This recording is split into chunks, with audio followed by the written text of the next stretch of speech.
O Brasil é uma república federativa e ela tem um sistema de governo representativo.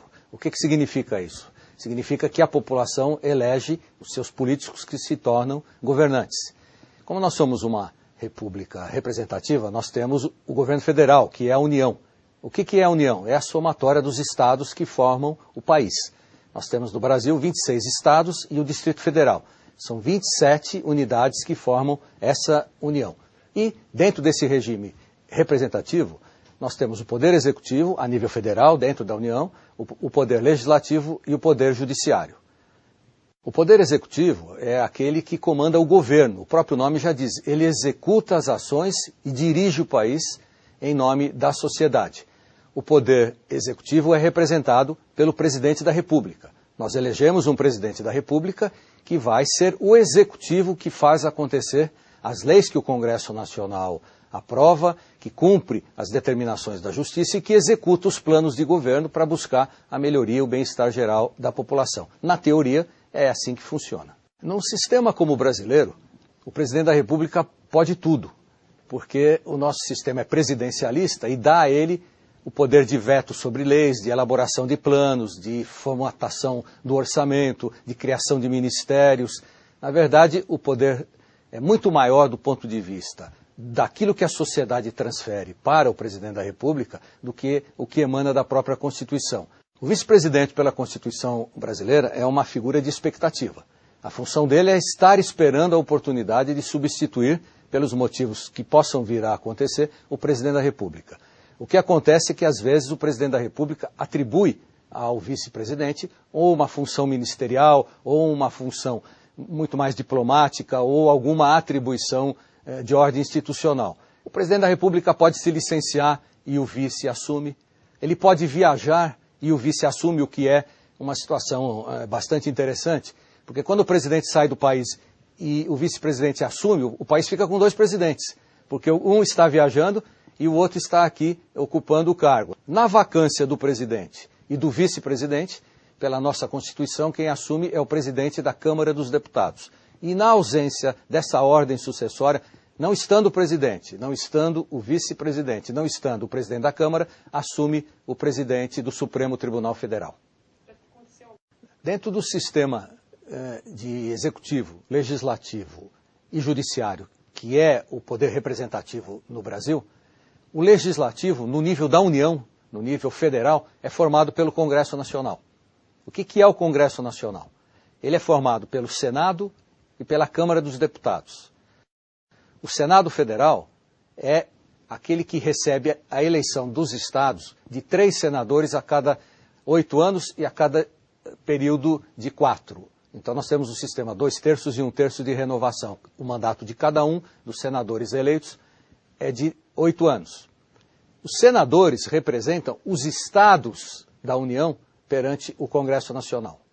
Cada unidade federativa tem um governador que é o chefe do executivo naquela unidade federativa. Ele seria o presidente, como já houve em outros tempos, o nome de presidente da província.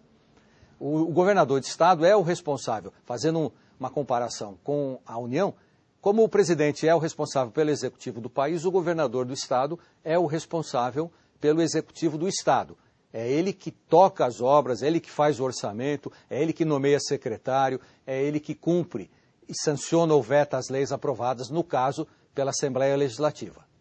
O vice-governador tem as mesmas funções do vice-presidente da República, ou seja, nenhuma, a não ser que o governador de estado, como muitas vezes acontece, acaba nomeando o seu vice-governador como secretário de estado, em alguma pasta importante ou menos importante, para que ele tenha uma função executiva, para que ele fique ocupado e à disposição do governo, caso o governador queira se licenciar ou viajar, o vice-governador pode assumir.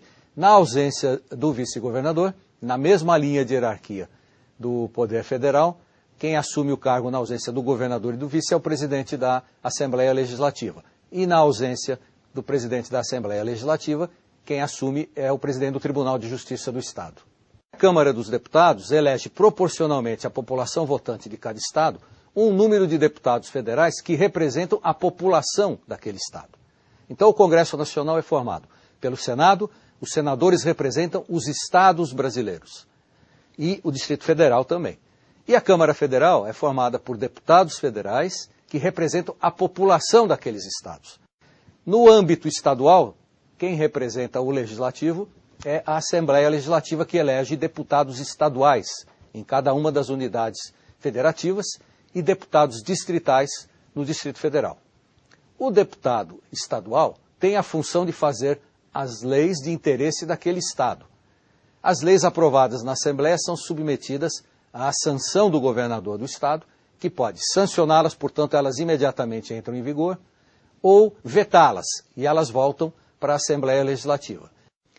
Dentro dessa estrutura de 3 poderes, o Poder Judiciário é aquele que tem a responsabilidade do julgamento de todo o ordenamento jurídico do país.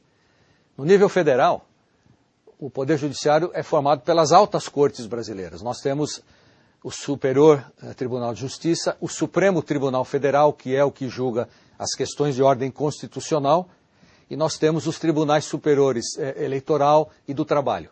O Poder Judiciário é aquele que cuida do ordenamento jurídico, da ordem legal e institucional do país. O único poder no país que não tem eleições diretas é o Judiciário. No caso dos executivos, presidente da República, governador de estado, prefeitos municipais, é o povo que elege o candidato.